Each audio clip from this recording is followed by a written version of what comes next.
Hello guys, welcome back to my all creative channel. কেমন আছেন আপনারা? আশা করি সবাই খুব ভালো আছেন। আজ আমি আপনাদের সাথে শেয়ার করব গোলাপ জামুনের খুব সহজ সরল একটা রেসিপি, যেটা কিন্তু খুব ইজিলি আপনারা বাড়িতেই তৈরি করে নিতে পারবেন খুব কম কিছু উপকরণ দিয়ে, যেটা দোকানের থেকে কিন্তু আরও দ্বিগুণ খেতে বেশি ভালো হবে।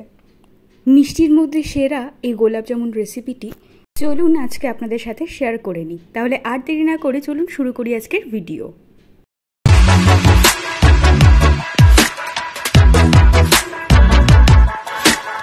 প্রথমেই গ্যাসে আমি একটা ননস্টিক প্যান বসিয়ে নিচ্ছি। ননস্টিক প্যানটা হালকা গরম হয়ে গেছে, দিয়ে দিচ্ছি তাতে 2 চামচ ঘি। ঘিটা খুব ভালো করে কিন্তু কড়াইয়ের চারপাশে আমি বুলিয়ে নেব। আমরা কড়াইতে যেরকমভাবে অয়েল ব্রাশ করি ঠিক সেভাবেই কিন্তু আমরা চারপাশে কিন্তু অয়েলটা ব্রাশ করে নেব। স্প্যাচুলা দিয়ে আমি অয়েলটা ব্রাশ করে নিয়েছি। দিয়ে দিচ্ছি আমি 1 কাপ আটা। আমি আটা দিয়ে কিন্তু আজকে গোলাপ জামুন রেসিপিটি বানাবো। আমি খুব ভালো করে আটাটাকে কিন্তু ঘিয়ের সাথে ড্রাই রোস্ট করে নিয়েছি। এরপর আমি একটা চালুনি নিয়ে নিয়েছি। সেই চালনিতে খুব ভালো করে কিন্তু ড্রাই রোস্ট করে নেওয়া আটাটা ভালো করে চেলে নেব। একই সাথে এরপর আমি দিয়ে দিচ্ছি 1/2 কাপ গুঁড়ো দুধ, দিয়ে দেব সামান্য বেকিং সোডা। আমি কিন্তু বেকিং পাউডার কিন্তু ইউজ করিনি, বেকিং সোডাটাই ব্যবহার করেছি। সমস্ত উপকরণগুলো আমি খুব ভালো করে চালুনিতে চেলে নিচ্ছি। তার একটাই রিজন হচ্ছে যাতে কোনো রকম লাম্পস না থেকে যায়। এরপর শুকনো উপকরণের মধ্যেই দিয়ে দিচ্ছি এলাচের কয়েকটা দানা এবং 1.5 চামচ ঘি।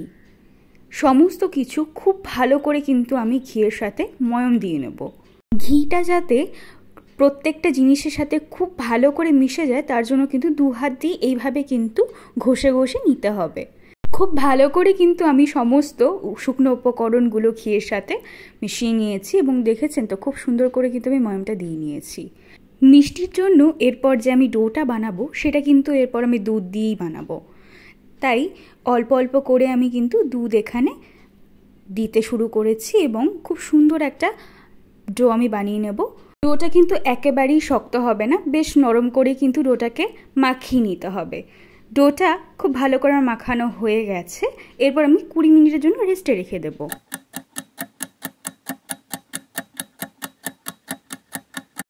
অন্যদিকে আমি গ্যাসে একটা কড়াই বসিয়ে নিয়েছি। কড়াইটা বেশ ভালো কিন্তু গরম হয়ে গেছে। দিয়ে দিচ্ছি তাতে 1 কাপ চিনি, 2 কাপ জল। আমি গোলাপ জামুনের জন্য শিরাটা বানিয়ে নেব, সেই পরিমাণে কিন্তু আমি চিনি শিরাটা বানিয়ে নিয়েছি। আপনারা ভালো করেই জানেন যে গোলাপ জামুনের জন্য কিন্তু খুব পাতলা একটা শিরাই আমাদের প্রয়োজন।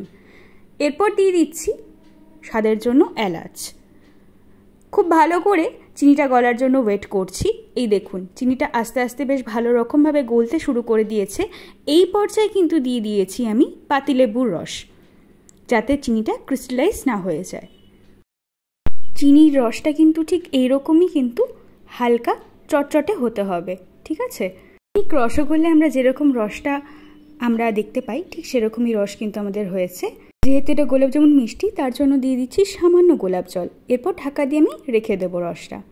অন্যদিকে দেখুন আমাদের গোলাপ জামুনের যে ডোটা সেটা কিন্তু আমি 20 মিনিটস রেস্টে রেখেছিলাম, সেটা কিন্তু দেখুন এখন কতটা নরম হয়ে গেছে।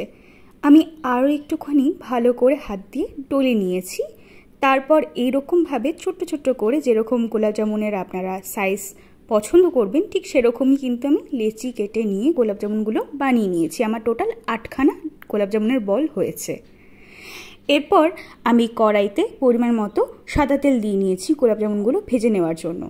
তেলটা হালকা গরম হয়ে গেলেই কিন্তু আপনারা গোলাপ জামুনগুলো একটা একটা করে তেলে ছেড়ে দেবেন এইভাবে।